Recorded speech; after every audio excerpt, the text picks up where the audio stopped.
channel, everyone. Today, we're diving headfirst into the dusty, forgotten corners of a story that has been sending shivers down my spine, the Whispering Archive. In segment 1, The Forgotten Wing, we open on the university's ancient, suffocatingly quiet etherid wing.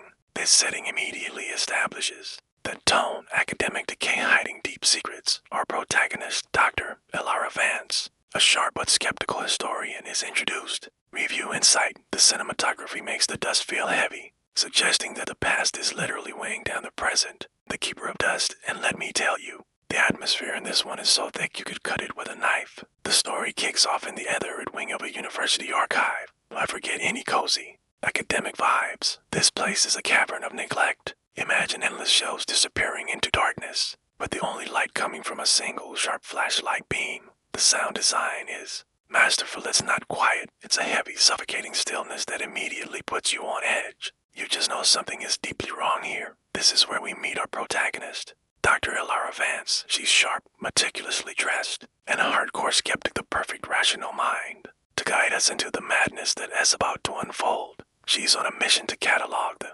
collection of a Professor Etherid who mysteriously vanished back in 1973. We get a little insight into her thoughts, revealing that Etherid's official file is suspiciously vague, labeling his disappearance as a confidential administrative matter. Red flags everywhere. Right, this setup is brilliant because Elara's skepticism makes her relatable, and we, the audience, get to experience the growing dread right alongside her. Soon enough, she finds the Etherid section, while the rest of the archive is at least organized. This area is sealed off with old, brittle yellow tape as she struggles with a rusty, ancient metal gate. The grinding sound of the lock echoes through the vast, empty hall. It's a classic horror trope, but it's executed so well that it still gives you chills. Here she runs into Liam, a jumpy IT assistant who serves as a great foil to Elara's stoicism. He's complaining about the lack of a Wi-Fi signal in this pre-digital graveyard, and his nervous energy provides a brief moment of levity before the tension ramps up again. His modern-day frustrations clash wonderfully with the ancient, forgotten setting, but Elara is laser-focused. She ignores Liam and hones in on a small, heavily sealed wooden box. And this is where things get really interesting. She notices the seal isn't the standard university crest. It's a strange, star-shaped wax stamp. It's a subtle but powerful visual cue that we've crossed a line. That this isn't just old paperwork we're dealing with. This is something else entirely. The ordinary has been broken. The chapter ends on a perfect cliffhanger. Elara, her professional curiosity now tinged with genuine intrigue, carefully pries the box open. We don't get to see what's inside, but we hear the slow, ominous groan of the latch. It's the kind of sound that promises secrets and danger. It's an absolutely masterful hook that leaves you desperate to know what happens next. What's in the box? What happened to Professor Etherid? We are left hanging, and I for one cannot wait to find out. That's our deep dive into the first chapter. What do you all think is inside that mysterious box? Drop your theories in the comments below. And if you enjoyed this breakdown, don't forget to hit that like button, subscribe, and ring the bell so you don't miss our analysis of chapters. This chapter delivers the first major piece of evidence, instantly raising the stakes from historical mystery to supernatural dread. 5. Elara Vance finally opens the wooden box. The contents are minimal: a stack of decaying, handwritten notebooks, and a single, surprisingly pristine wax cylinder recording. Contrast between the fragile notebooks and the perfect cylinder is our first visual cue that the real secret lies outside of typical paper documentation. Elara is immediately intrigued by the cylinder, recognizing it as an obsolete, early recording format. She brushes aside LIAM's suggestion to scan the notebooks first, choosing instead to focus on the unique artifact. Liam finds a functioning portable player nearby, a creepy piece of vintage tech itself, and they prepare to play the recording. Review insight. This scene expertly builds tension. The audience knows a sound is coming, but the anticipation makes the subsequent payoff more effective. The moment the needle drops, the atmosphere shatters instead of a voice. The archive is filled with a blast of overwhelming static and high-frequency noise, layered with a deep, throbbing low-frequency hum that seems to vibrate the very bones of the building. But within the noise, Elara and Liam catch something sickeningly distinct: faint, distorted whispers that sound inhuman and mocking. The immediate impact is twofold. Liam's modern tablet and phone glitch violently and shut down, reinforcing the idea that this entity is hostile to coherence and technology. Elara, however, reacts differently. She doesn't panic. Instead, she's fascinated. Recognizing an abnormal pattern in the chaos, she deduces that this isn't just static, it's a recording of something conscious, something that exists in the noise. Liam is genuinely freaked out. insisting it's a magnetic field or a frequency jam. Elara simply stares at the dead player, her skepticism challenged, and murmurs, "That wasn't noise, that was a language." This chapter concludes with Elara pulling the cylinder off the player, her hand trembling slightly. The sudden return to the archive's pressurized silence feels even heavier than before. The question this chapter leaves us with is, what kind of language can sound like pure chaos? And why did Ethered record it? Elara's journey from skeptical academic to intrigued investigator has officially begun. But the disturbing sonic event of the wax cylinder momentarily paused. Elara shifts her focus to the decaying notebooks left behind by Professor Ethered. This chapter is all about chilling exposition, delivered through the frantic writings of a brilliant mind descending into madness. Initially, Ethered's entries are strictly academic, detailing his research into psychoacoustic residue, a theory postulating that intense human emotion leaves a detectable sonic footprint. In a given location, Elara appreciates the rigor of his early methodology. Review insight, this grounding in real world. If French science makes the subsequent supernatural events far more believable and terrifying, however, as Elara progresses through the journal, the handwriting grows sloppy and the language turns increasingly paranoid. The academic notes are gradually replaced by frantic, personal observations about the entity in the silence. Ethered wasn't just studying sound. He was studying the absence of a void that he claimed was not empty, but sentient and predatory. The crucial text that Lara finds is Ethered's repeated mantra. The void is not empty, it is loud, visually. The most striking element of the chapter is the discovery of the symbolic diagrams. These aren't just doodles, they are complex, abstract drawings that look like distorted sound waves, all converging on a single point. Elara realizes the diagrams are a key to decoding the chaos on the wax cylinder, suggesting a pattern behind the noise. Liam, meanwhile, is trying to fix his fried equipment, dismissing the notes as the ramblings of a schizophrenic, reinforcing the internal conflict between scientific explanation and supernatural terror. The chapter ends with a chilling parallel. Elara begins to unconsciously trace one of Ethered's diagrams on a piece of scratch paper while studying it. She looks up suddenly, realizing she's no longer just reading his thoughts. She's adopting his obsessions. The faint, low-frequency hum from the cylinder, which was supposedly turned off, seems to subtly return, giving the audience a powerful sense of auditory paranoia. The journal has now become a terrifying roadmap for Elara's own potential fate. This segment shifts the horror from the supernatural to the institutional, introducing a human antagonist and confirming Elara's suspicions of a cover-up. Having processed Ethered's descent into madness, Elara decides she needs access to the professor's original research location, Vault 73, a heavily soundproofed lab in the archive's basement. Elara marches into the dean's office, a space that is the antithesis of the dusty archive. All clean lines and oppressive order. She presents her findings, the erratic seismic activity recorded near the vault in 1973, combined with Ethered's final entries. She argues that the vault must be accessed to determine the source of the unusual acoustic phenomena. Review insight. This scene is vital for establishing the stakes. The tension lies not in a physical threat, but in the power struggle between intellectual integrity and systemic obfuscation. The dean, a man of cold, calculated composure, firmly denies her request. His reasoning is clinical and dismissive, citing structural instability in a long-forgotten confidential administrative inquiry from the 1970s that sealed the vault permanently. He offers a thinly veiled threat, suggesting Elara's reputation depends on her adherence to the official university narrative. During the conversation, Elara notices the key details. First, the dean avoids direct eye contact whenever he mentions Ethered's name. Second, pinned to his lapel is a small, silver, star-shaped pin, the exact same symbol Elara saw etched onto the wax seal of Ethered's box. The realization hits her. The dean is not just enforcing bureaucracy, he is complicit in the secret. The chapter concludes with the dean abruptly ending the meeting, leaving Elara outside his pristine office door. She is no longer just solving a historical mystery, she is fighting a powerful, secretive organization. The psychological horror intensifies as Elara realizes the threat is not just a forgotten sound, but a secret that the institution is actively trying to protect. She knows the only way forward is to bypass the system entirely. Following the hostile encounter with the dean, this chapter brings the supernatural threat back into sharp focus, confirming that the entity is no longer confined to the sealed box. Elara is now working late,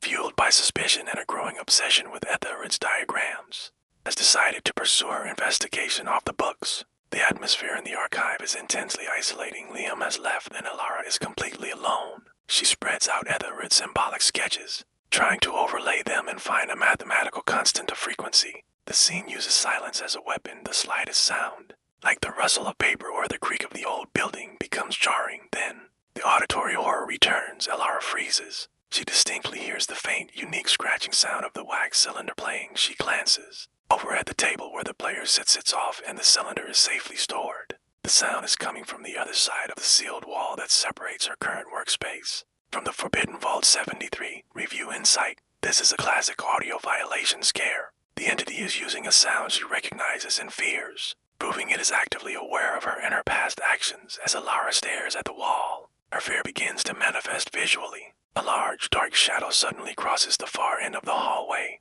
moving with impossible speed, too fluid, too low to be human. When Elara whips her head around, it's gone. She immediately rushes to the wall, pressing her ear to the cold stone. The low-frequency hum she heard on the recording is now faint but unmistakable, vibrating through the concrete. The chapter culminates in Elara's complete shift from skepticism to belief. She realizes the entity, which Ether called the negative resonance, followed her out of the sealed box via the recording, is now active, localized, and actively aware of her movements. The final shot is a close-up on Elara's determined face, as she pulls out a forgotten university schematic for the archive as maintenance tunnels. She knows the official route is closed. She has to go underground. This chapter serves as a crucial bridge, moving the narrative from investigation to active confrontation after her terrifying encounter.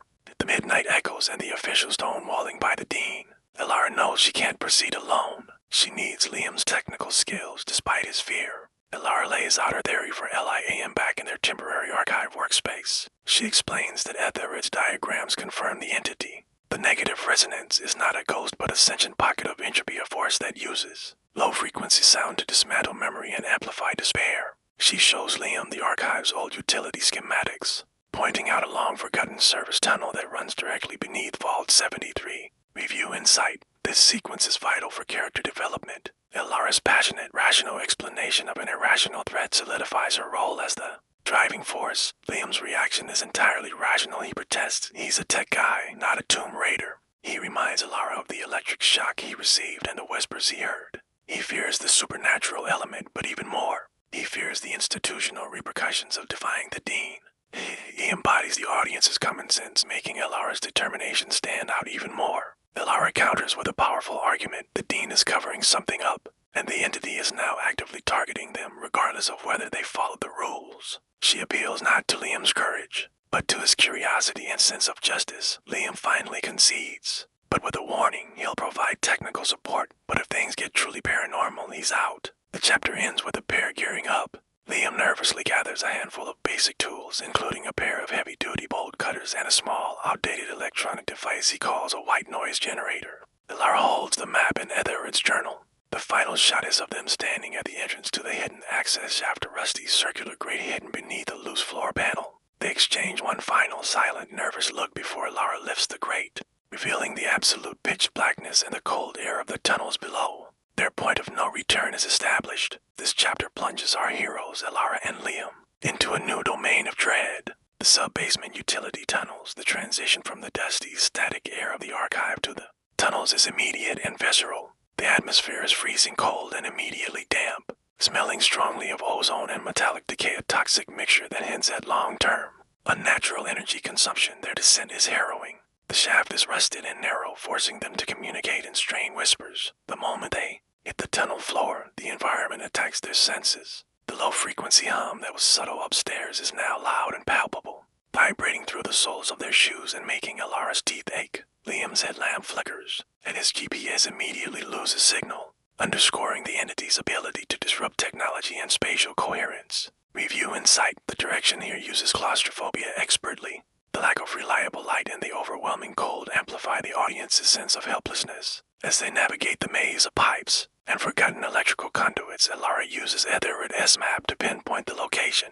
Underneath Vault 73, she notices a chilling pattern: the pipes and concrete beams closest to their target, visibly corroded and brittle, seemingly rotted by the persistent sonic energy. This is a critical piece of visual information. The entity isn't just a psychic threat. It's a physical force of entropy that literally eats away at structure and stability. In a sequence designed for high tension, Liam attempts to stabilize his flashlight beam. Suddenly, a section of the piping overhead bursts not with water, but with a rush of stale, hot air and a fleeting, dark vapor. This is accompanied by an abrupt, intense psychic whisper that seems to speak directly into Liam's mind, not in words, but in a torrent of overwhelming guilt about a past professional failure. He doubles over, momentarily incapacitated, clutching his head. Elara is untouched, suggesting the entity is testing or personalizing its attacks based on individual psychological weakness. Elara snaps Liam out of the attack by physically shaking him and screaming the title of Etherid's work, psychoacoustic residue, forcing Liam to latch onto a rational anchor. They continue onward,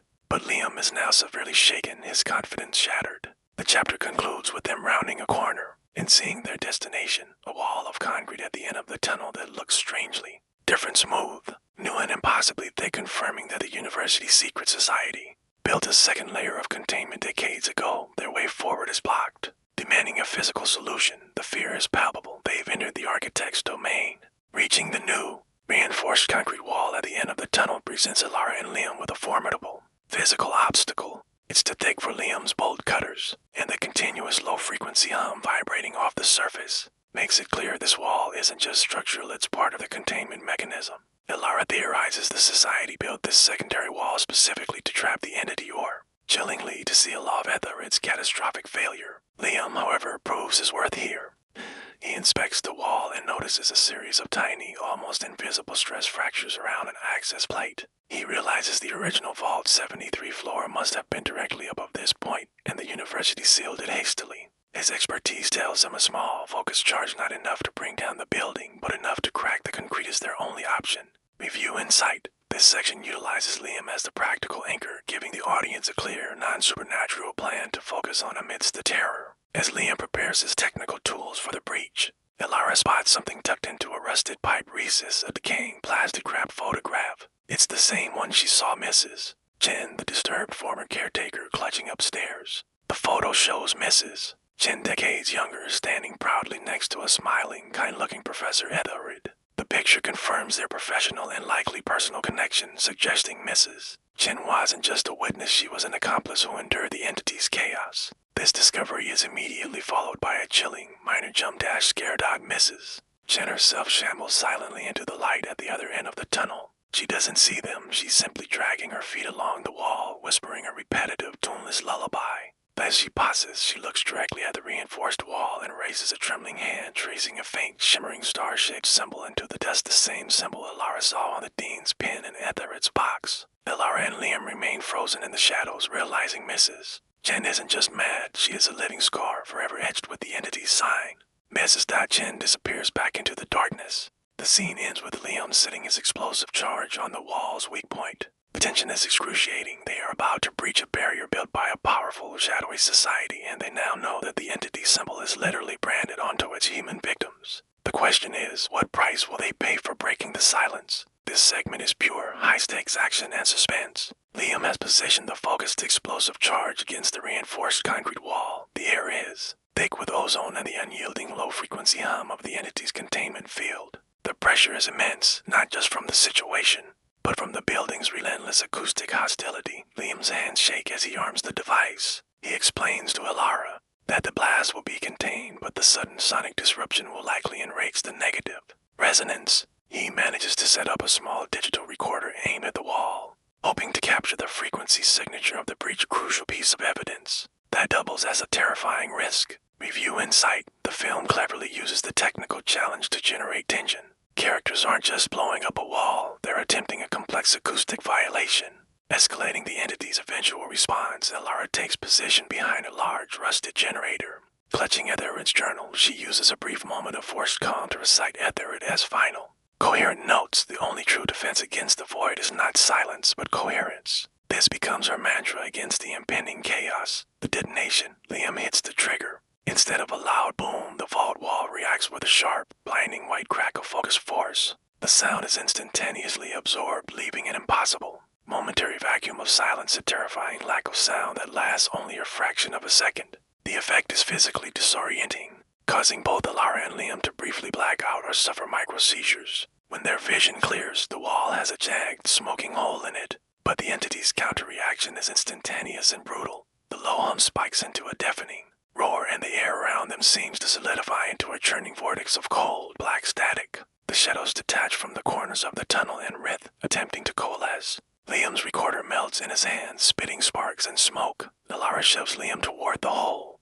As they scramble through, Elara feels a sharp, piercing pain in her leg, as if something cold and skeletal had briefly wrapped around her ankle. The final shot is from inside the newly breached wall. We see the tunnels behind them, now completely consumed by the writhing black static, confirming that by breaking the wall, they have unleashed the full active wrath of the negative resonance. They have entered the Lions. Den. Elara and Liam scramble through the breach, landing inside the legendary Vault 73. The immediate change in atmosphere is shocking. The relentless, aggressive hum of the tunnels instantly drops to a deep, unsettling silence. But this silence feels heavier, more dead than any they've experienced before. The air inside the vault smells intensely of ozone, spent electricity, and metallic decay, the residue of catastrophic power. Consumption. The vault is not a standard archive room. It is a dedicated, custom-built laboratory. The space is large, circular, and lined with thick, sound-dampening panels that are now warped and peeling. Scattered everywhere is high-end, early 70s acoustic equipment, all of it smashed, shattered, or melted in place. This scene is a visual testament to Etherid's final struggle, confirming that the energy released was immense and destructive. Review insight. The direction uses the destruction itself as exposition. We understand immediately that Etherid failed spectacularly and violently. The centerpiece of the vault is utterly chilling. A massive central sound-dampening chamber. It's a box within a box construction designed to create absolute silence. It is dented, scorched, and its thick door hangs ajar on a single hinge, revealing the pitch blackness within. Elara steps cautiously around the debris, recognizing the highly specialized equipment. She realizes the vault wasn't just a lab. It was designed to be a prison or perhaps a gateway. As Liam checks the structural integrity of the room, Elara is drawn to the main concrete wall behind the chamber, written across the entire surface, in a thick, dried, black substance implied to be blood or some biological residue, is a colossal, disturbing version of the star-shaped symbol. Beneath the symbol, scrawled in panicked vital strokes, is Etherid's last message. The door is open. This final image serves as the chilling climax of the chapter. The door is not physical. It refers to the opening between dimensions or states of being, facilitated by Etherid's doomed research. Terrifying implication is that the entity didn't just escape the vault, it was invited out. Elara stares at the warning, realizing her investigation is now a rescue mission turned into an attempt to raise seal.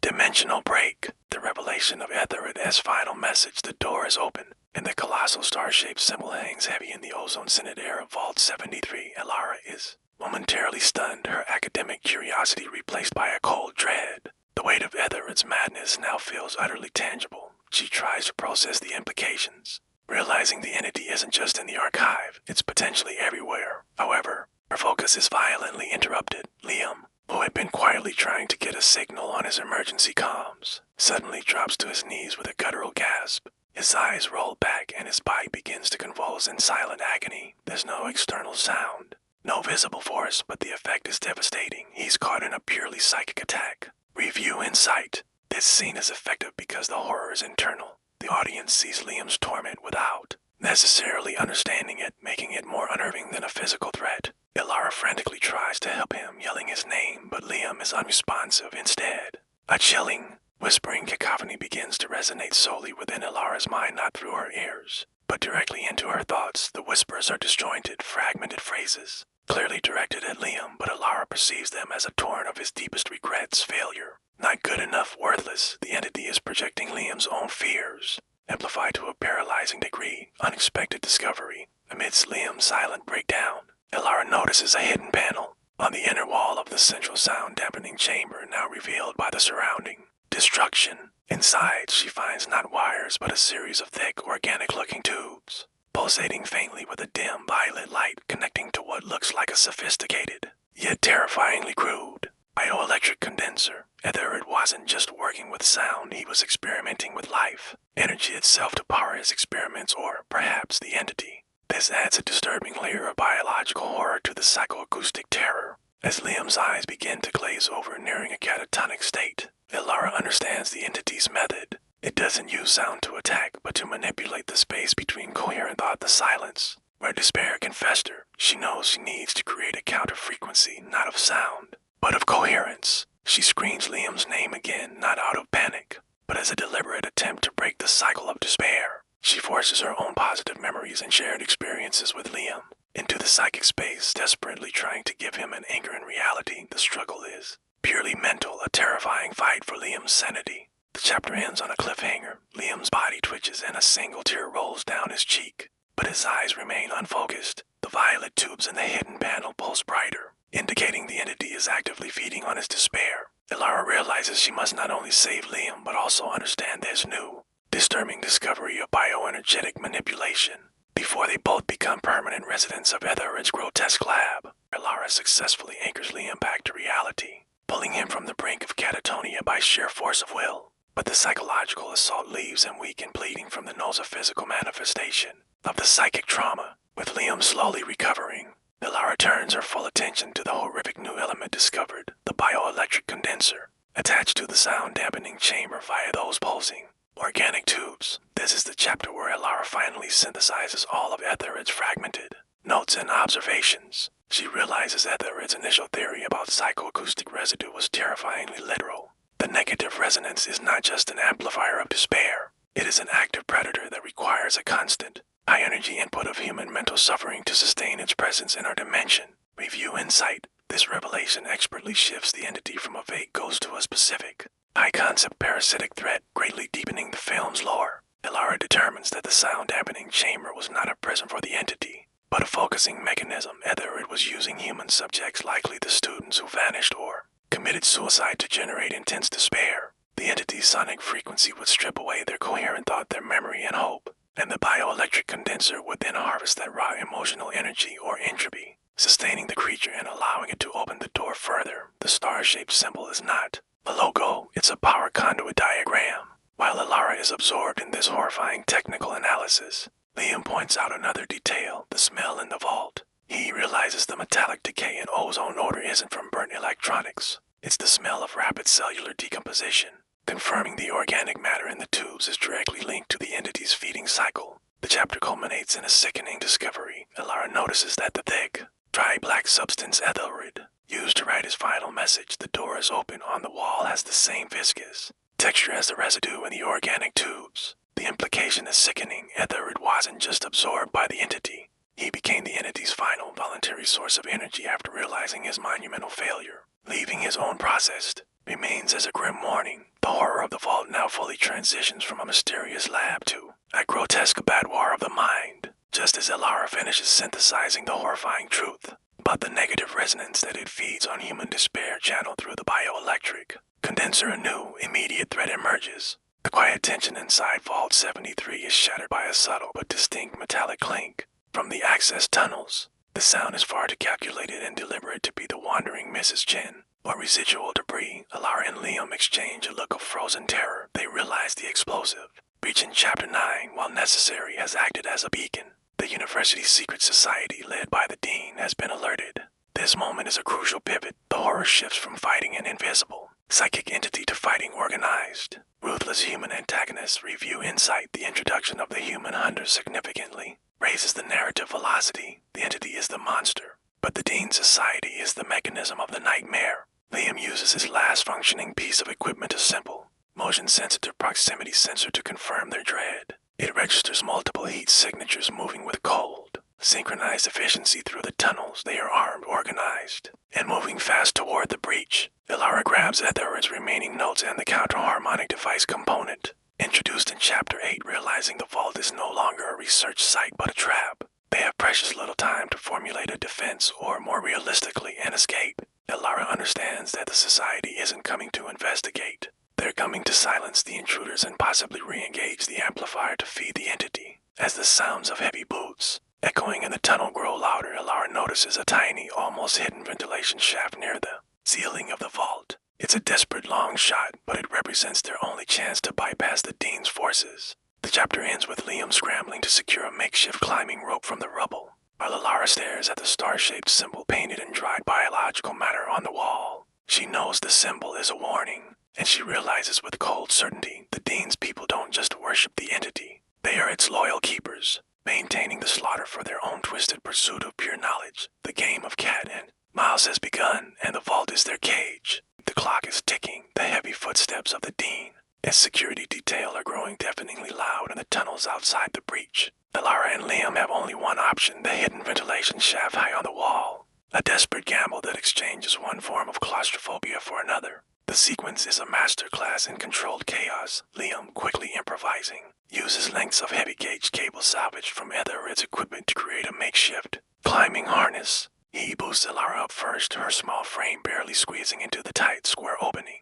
Review insight. This physical struggle is crucial for character bonding. They must rely completely on each other, creating a desperate visual connection under pressure. As Alara scrambles inside the shaft, she hears the final, definitive sound, the Dean and his 3 security guards dropping down into Vault 73. The guards move with cold, practiced precision, immediately fanning out and identifying the breach. The Dean's voice echoes, calm and unsettlingly authoritative. They are here to disrupt the silence, locate and neutralize. The word neutralize hangs in the air, confirming their grim intent. Liam attempts to follow Alara, but he struggles more with the confined space. Just as he's halfway through the opening, a bright beam of light slices across his position.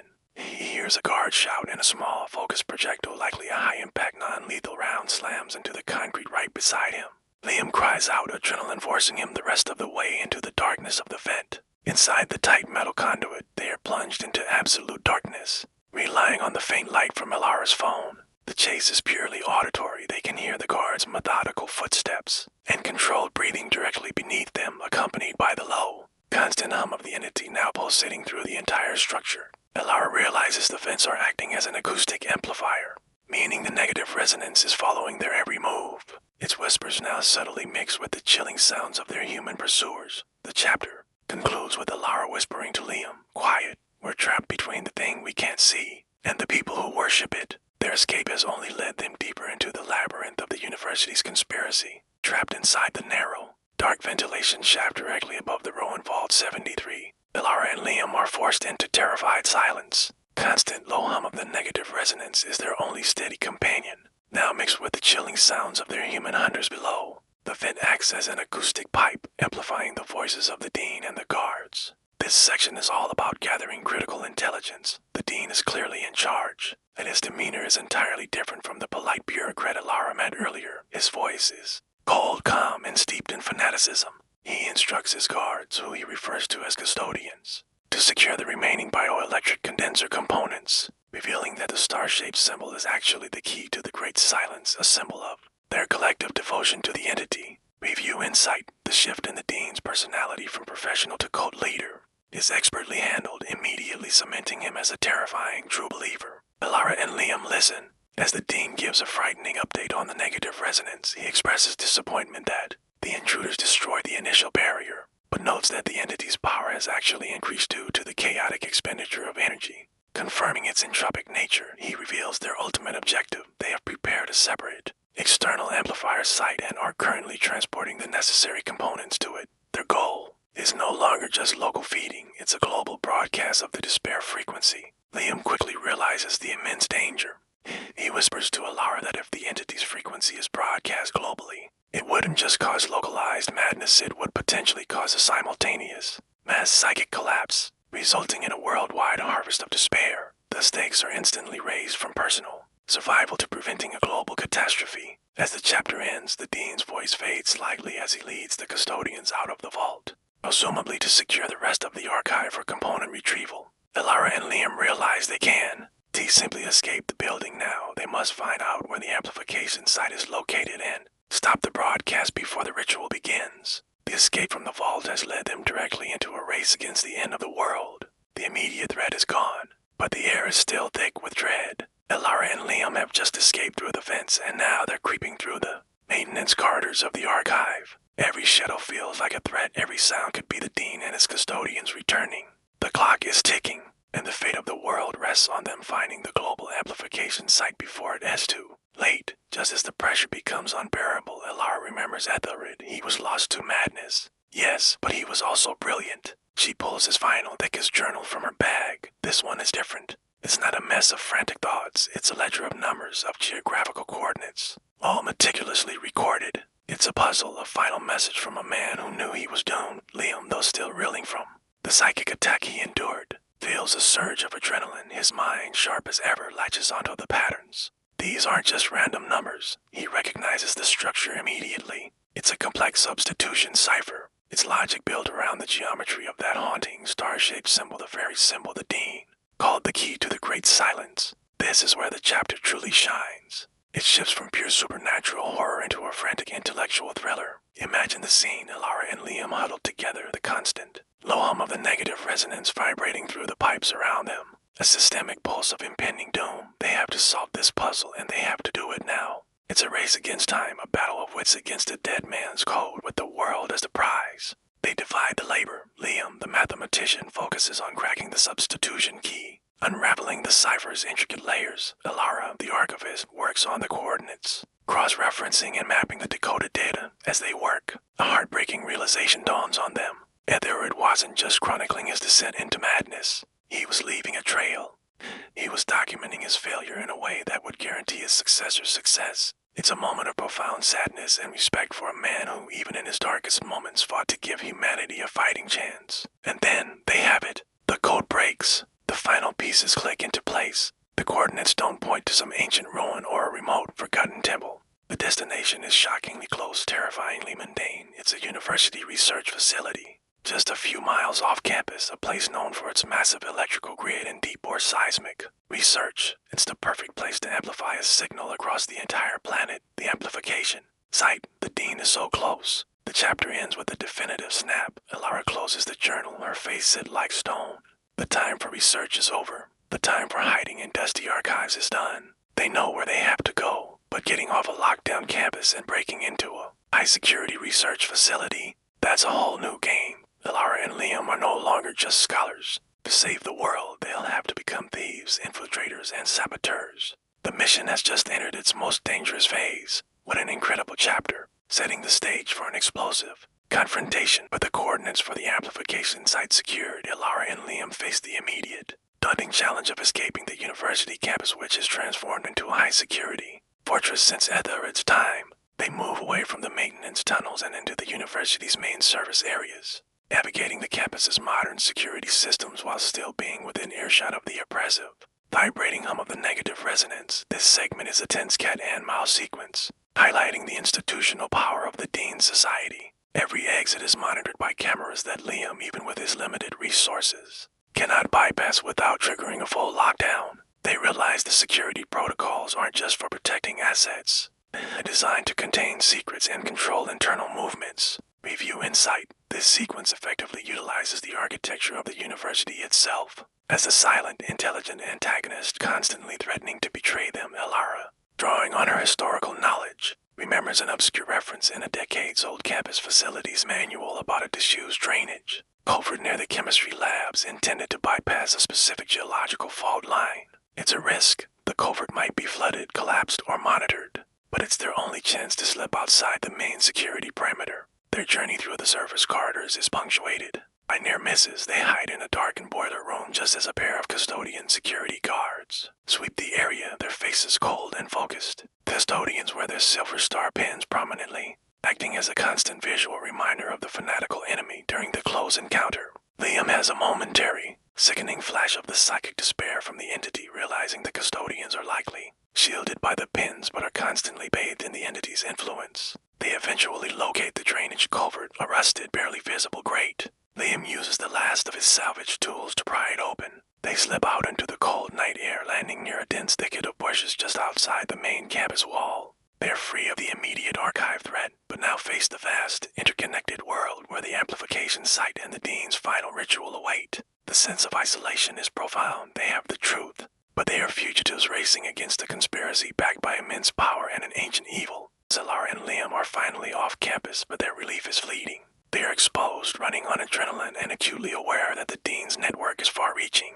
Using Liam's barely functioning phone and the decoded coordinates from Ethered's journal, they confirm their destination, a former industrial research complex about 10 miles away, a massive structure noted for its heavy power grid and geological isolation. The journey itself is fraught with psychological tension. Every passing car, every distant siren feels like a threat orchestrated by the university's shadowy society. Liam is distracted, not just by physical exhaustion, but by the lingering psychic trauma of the entity's attack. He keeps involuntarily rubbing the spot on his forehead where the psychic whisper hit him. demonstrating the subtle, lasting damage of the negative resonance. Review insight. The film intelligently keeps the entity present even when off-screen. Liam's post-traumatic stress ensures the horror is internal and continuous. Elara, however, is driven by a cold, singular focus. She reviews Etheridge's final notes, now confirming the details of the amplifier's function.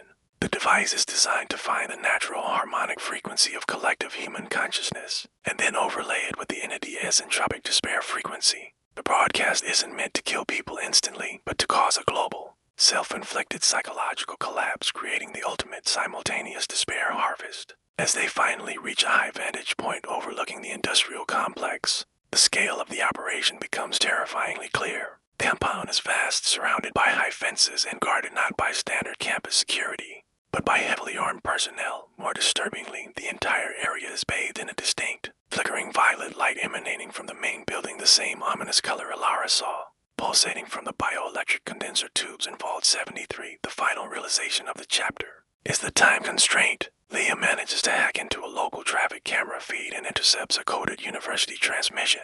The convergence window was said to open in less than an hour, but a specific solar and seismic alignment provides the necessary global energy to initiate the final broadcast. They are out of time. They must infiltrate the complex, locate the central amplifier, and stop the ritual before the world slips into the irreversible, consuming great silence. The chapter concludes with Elara preparing Etheridge's tiny counter-harmonic device component, their only defense, and whispering, "We are going in. The time for planning is over." Lara and Liam begin their desperate infiltration of the amplification site, a sprawling, fenced industrial complex that now functions as the core operational base for the Dean's secret society. The security is intense, not just cameras and motion sensors, but the presence of armed custodians patrolling the perimeter. They are fighting not a typical cult, but a well-funded conspiracy with military-grade security. Liam, despite his trauma, proves his technical genius under pressure. He uses his last working salvage device, a repurposed university security bypass tool, to exploit a weakness in the complex's power grid monitoring system. This creates a momentary blind spot in the camera network, allowing them just seconds to breach the main perimeter fence. Review insight. This sequence effectively utilizes the character's core strengths. Liam's technology is the key to bypassing physical threats, while Elara's historical knowledge guides their internal route. Once inside the compound, the atmosphere is profoundly disturbing. The entire site is bathed in the flickering violet light Elara noticed earlier. This light is not standard illumination. It pulses rhythmically, matching the low, insistent hum that is now extremely loud and physically disorienting. Elara realizes the complex itself is acting as a massive energy capacitor, preparing to channel power for the global broadcast. The building is a giant antenna. Their infiltration takes them through dark surface tunnels and cold, cavernous warehouses filled with heavy, unfamiliar machinery. During this movement, Elara experiences a subtle, unsettling incident. As she passes an old, unused workbench, she hears a quick, sharp, human cry that seems to originate from the air itself. It is immediately swallowed by the hum. She stops, frozen, realizing the entity isn't just present. The amplifier is actively consuming and processing localized despair and fear right now, preparing its final broadcast. Liam, feeling the entity's increasing sonic pressure, uses his white noise generator, a small, crackling device, to create a small, portable bubble of acoustic interference. This temporary, fragile shield is the only thing keeping the deeper psychological attacks at bay. The chapter concludes as they reach a main access door to the central facility. Behind the door, they can hear muffled chanting and the whirring of powerful machinery. They are seconds away from ritual itself, and they are hopelessly outnumbered. Elara and Liam use a small observation window on the main access door to peer into the amplification chamber. The sight before them is staggering and horrifying, a fusion of ancient occult ritual and modern, high-voltage science. The chamber is enormous, built like a subterranean amphitheater, with its center dominated by the terrifying apparatus, the global amplifier. The amplifier is a massive, complex structure of polished bronze interwoven with thick, glowing violet-colored fiber optic cables, the same color seen in the bioelectric condenser tubes in Vault 73. The core of the machine pulses violently, radiating an immense, distorting heat. Surrounding the amplifier are the custodians, standing in precise geometric positions, their silver star pins glinting in the dark light. They are chanting in low, rhythmic, toneless voices, a human attempt to mimic the negative resonance itself. Standing at the apex of the machine is the Dean. He is no longer wearing his professional suit. He is robed in simple, dark liturgical vestments, transforming him into a high priest of entropy. He holds a piece of ancient, glowing quartz, likely the psychic anchor he needs to initiate the broadcast. His expression is one of serene, absolute fanaticism. Review insight. The visual contrast here is spectacular. The cold, clean industrial setting contaminated by the primitive, fanatic human ritual. The scene successfully merges technological terror with occult dread. Elara immediately recognizes the danger. The custodians are performing a harmonic alignment ritual, stabilizing the global frequency to accept the entity's signal. She frantically points out the control panel to Liam, a small, highly complex terminal mounted near the base of the amplifier. That is their target. They must disrupt the harmonic alignment before the Dean hits the final switch. As they watch, the chanting crescendos, and the entire chamber is momentarily bathed in an intense white light, followed by an acoustic effect that makes the observation window vibrate violently. This isn't just a ceremony, the machine is activating, Liam whispers, his voice strained by fear and the pervasive hum. That was the test fire. We have maybe 3 minutes before he sends it. We have to breach the door now. The chapter ends on their desperate realization they have infiltrated the fortress, but they are hopelessly outnumbered and the countdown to global collapse has begun. With the amplifier humming and the Dean's chanting reaching a critical tempo, Elara and Liam have no choice but to act. Liam smashes the observation window and uses the impact to mask the sound of him forcing the door lock. They burst into the colossal amplification chamber, interrupting the sacred ritual with a crash of metal and shattered glass. The immediate effect is a stunning moment of chaos. The custodians stop chanting and turn, their cold, fanatic eyes locking onto the intruders. The Dean himself, standing on the dais above the amplifier, slowly turns, his robed figure radiating an unnerving calm. He doesn't look angry, he looks disappointed. You misunderstand the great silence, he says, his voice cutting through the mechanical hum. Review insight. The antagonist's reaction is chilling.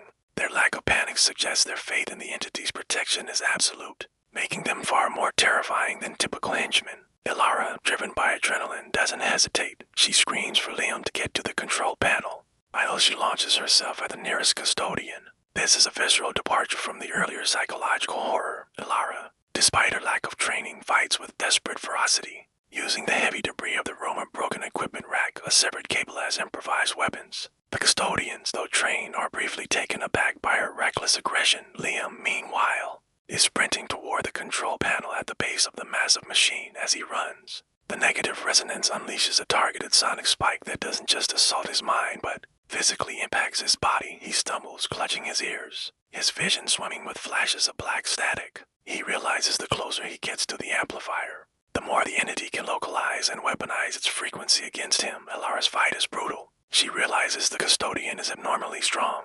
Protected by both training and the shield of his Silver Star pin, she manages to smash a heavy, metallic arm across his chest, momentarily staggering him.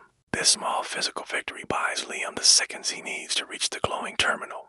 The chapter ends with Liam slamming his hand onto the control panel, beginning the desperate, frantic process of trying to input a shutdown command while the Dean raises his glowing quartz anchor and prepares to complete the ritual. The physical and psychic battles have converged on the heart of the machine. Liam is at the control terminal fighting a two-front war. On the physical front, Elara is locked in a desperate struggle with a custodian just feet away. On the psychic front, the negative resonance is unleashing a torrent of targeted despair, amplified directly through the machine's terminal. Liam's screen is swimming with black and violet static, and the persistent hum is now so loud it feels like his skull is vibrating. His mind is bombarded with catastrophic visions, not just past failures, but projections of the immediate. Global disaster, billions of people simultaneously collapsing into despair if he fails right now. He fights through the psychic noise, his expertise driving him.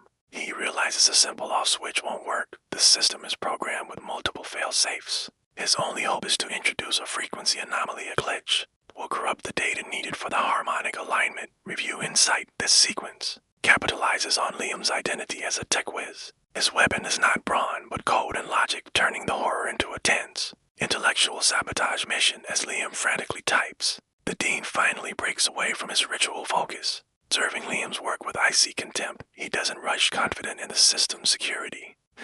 He instructs the custodians to disengage from Elara and intercept Liam. The Dean states chillingly, he seeks discord. We shall offer him the silence he craves. The two custodians approach, moving with the unnerving calm of true fanatics. Liam has to type one-handed, his other hand struggling to hold Etherid's tiny counter-harmonic device component, their only true weapon against the Terminal S power source. hoping to draw power for its activation later. Just as a custodian's hand clamps down on his shoulder ready to pull him away, Liam hits a final sequence. The result is not a shutdown, but a violent, systemic spasm. The amplifier emits a high-pitched wail, the first truly loud sound the entity has made, and the violet cables flash erratically. The screen goes red, displaying a critical frequency deviation error. Liam succeeded. The ritual is corrupted, but the machine is still running, and the entity is now enraged. The chapter ends with Liam being violently ripped away from the terminal, his desperate act having bought them time, but ensuring the entity's full fury is now directed squarely at them.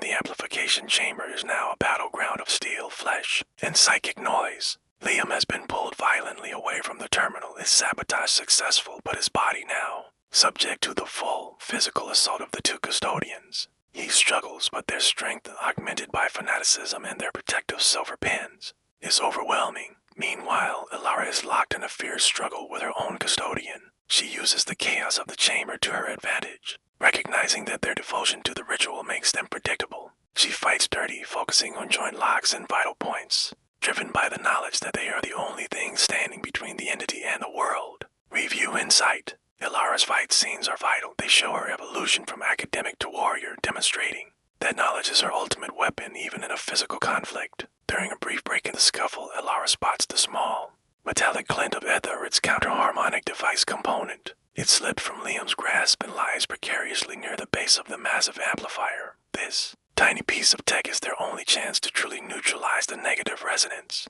Not just delay it, she lunges for it, dodging a crushing blow from her custodian. The Dean, observing the escalating physical chaos, finally loses his veneer of serene composure. The failure of the harmonic alignment and the physical intrusion of the disciples of discord have pushed him to the edge. He screams, his voice cracking with fury, ordering his custodians to forget them, to simply reboot the system and stabilize the alignment. His absolute focus returns to the ritual, demonstrating that the great silence is all that matters. As Ilara scrambles back up, the device clutched in her hand, the psychic intensity spikes again. The entire chamber is suddenly bathed in the flickering violet light as the amplifier struggles to self-correct. The energy surge throws Liam and his custodians back, creating a crucial moment of separation.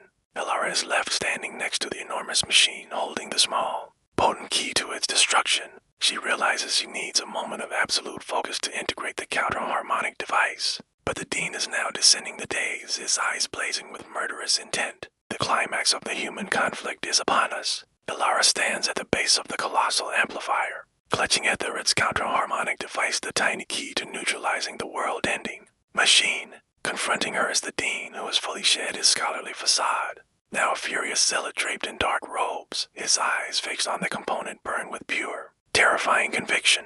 The Dean doesn't rush, he advances with slow, measured steps, embodying the unnerving calm of the fanatic. He speaks not in threats, but in religious conviction. You seek to preserve discord. The great silence offers unity, the unity of all suffering, a higher form of knowledge. You are merely an echo of Ethelred's weakness. Review Insight. The Dean's monologue is chilling because it provides a twisted justification for the entity, elevating the conflict beyond good versus evil to a terrifying ideological battle. As the Dean lunges, Liam, despite being battered, manages to create a desperate distraction.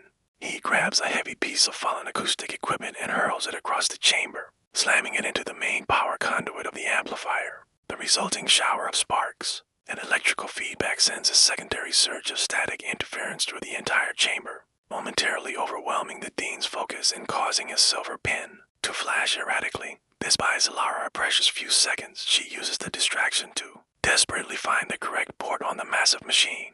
The Dean, enraged by Liam's persistent interference, screams a final, chilling command to his remaining custodians, one of whom is still engaged with the battered Liam. Initiate the broadcast now. Forget the intruders. The time limit has expired. Ilara finds the port, but the Dean tackles her, his grip surprisingly strong. He attempts to pry the device from her hand. Their struggle is brutal and silent, framed against the backdrop of the massive humming machine. Ilara manages to ram her elbow into his solar plexus, simultaneously slamming the counter-harmonic device into the port. A faint blue light flickers to life on the tiny component, indicating that the device is online and drawing power. But it needs time to charge and initiate the counter frequency. The chapter ends with the Dean recovering, his face a mask of hate and desperation. He raises his ancient quartz anchor, ready to crush Ilara, realizing the battle is no longer about stopping her, but but about destroying her before the counter-frequency finishes charging. The counter-harmonic device is drawing power, its blue light a tiny, defiant beacon against the colossal violet-hued amplifier. The Dean realizes his ultimate objective is moments from failure. He abandons his final attack on Ilara and slams his glowing quartz anchor against the main control console, screaming, "Protect the silence, protect your harvest." This desperate act triggers the machine's final defense, and the negative resonance fully manifests. The energy spike causes the entire chamber to plunge into a brief, blinding whiteout, followed by the sudden, physically jarring appearance of the entity itself. It doesn't appear as a classic ghost or demon, but as a colossal, churning vortex of pure, black static. It radiates an immense, bone-chilling cold and sucks the ambient light and sound from the room. Review Insight. The entity as final form is a brilliant high-concept horror design. It is not a creature of flesh, but a void of pure chaos, making it impossible to fight with physical means. The vortex immediately focuses its wrath on the source of the resistance, the tiny, blue-lit component Ilara is desperately clinging to. It unleashes a psychic scream that is no longer composed of whispers, but of 1,000 simultaneous amplified human failures. Ilara, though protected slightly by the device, is forced back against the amplifier's casing, clutching the component with white knuckles. She knows that if she lets go, the neutralizer will be instantly absorbed. Meanwhile, Liam, having staggered to his feet, races to provide a distraction against the entity itself. Knowing the entity feeds on despair and forgetting, he uses the only defense Ilara taught him, coherence. He screams the full names and known details of the two students who committed suicide in 1973. The entity has forgotten victims, trying to force the resonance to acknowledge their existence, thus disrupting its entropic consumption cycle. The vortex shudders, momentarily pulled off balance by Liam's defiant act of memory. This creates a critical, fleeting opening. Ilara slams a salvaged cable from the floor into the neutralizer, finally providing a direct, stable power conduit. The blue light intensifies and a soft, rhythmic pulse begins to emanate from the device. The counter-frequency is building. The chapter ends with the massive black vortex swirling violently, locked in a desperate battle of frequencies, attempting to consume the machine, the girl, and the knowledge of its own past victims before the counter signal reaches full power. The fate of global sanity rests on a tiny piece of metal and Ilara's sheer willpower. The air crackles, thick with a tension you could cut with a knife. This is it, the final, terrifying showdown. Ilara's knuckles are white as she clutches the counter-harmonic device. Brilliant blue light pulses from its core, a defiant heartbeat against the encroaching darkness of the negative resonance. It's a desperate pushback, a single point of order against absolute chaos. Standing just a few feet away is Liam. He's exhausted, his body screaming in protest, but his spirit is unbroken. He's become a living anchor to the past, forcing the monstrous entity to confront the faces of its victims, the memories it tried so hard to erase. Every defiant thought, every remembered name is a crack in the entity's entropic shell. It's working. The swirling vortex of nothingness shatters, its coherence fracturing under the weight of remembered lives. The Dean, seeing his grand ritual crumble into dust, lets out a sound that is barely human, a raw, guttural shriek of pure betrayal and despair. His life's work, his dark ambition, is dissolving before his very eyes. With a final maddened roar, he lunges toward Ilara. His goal, singular and primal, smash the device, silence the hope, and drag them all down with him. But he's too late. This is the moment Ilara has bled for, fought for, and nearly died for. The counter-harmonic device reaches its peak. The small blue light doesn't just glow, it erupts. Blinding, searing white flash consumes the entire chamber, wiping out all sight, all color, all shadow. It's a painful, pure baptism of light. And then comes the entity's final, desperate, cataclysmic answer. A sound that is not a sound. The scream of absolute silence. Imagine not just the absence of noise, but an active, aggressive void that tears at the very fabric of existence. It's a physical force, a pressure wave of nothingness that shatters reality itself. The effect is instantaneous and total. Glass windows explode inward, not from sound but from the pressure of the void. Metal support beams groan and implode. The camera lens itself seems to warp and distort as if reality is being squeezed through a fist. The colossal amplifier, the heart of the dark ritual, shudders violently. Its thick, violet cables snap like rotten threads, collapsing into pools of molten slag on the stone floor.